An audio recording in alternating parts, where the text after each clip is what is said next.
Written by Tim Foley and released in October 2018. Night Watch is the final episode of the first box set of Torchwood, God Among Us, and puts the citizens of Cardiff to sleep while keeping listeners wide awake. There we go.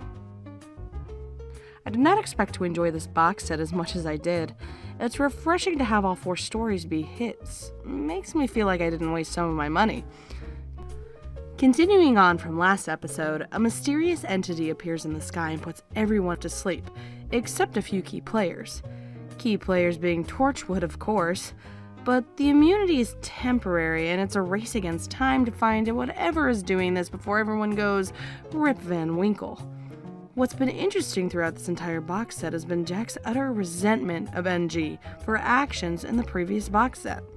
Both make valid points throughout this episode, but them butting heads at every opportunity adds a real sense of conflict, mostly because John Barrowman is a star at selling tragedy. Jack has lost Gwen, and now instead of being punished for her actions, NG is allowed to roam free. NG feels driven to redeem herself for her past, but it's always hanging over her that nobody's willing to give her a chance. Yvonne Hartman steals the episode by highlighting why she's the leader of Torchwood. Or co-leader? I'm not really sure. The series is rather vague on that front. Whatever the case, this episode, as well as See No Evil, give listeners a good idea of just how much Yvonne's leadership style clashes with Jack's. Jack is idealistic, Yvonne is ruthless. Jack is pragmatic, and Yvonne is dangerously so. Of all the relationships set up in these 4 stories, this is the one I'm most interested in seeing more of. Tyler Steele is easily the weakest part of the story. His subplot about having a one-night stand with some guy while the rest of humanity is fast asleep is needlessly inappropriate and really awkward in places.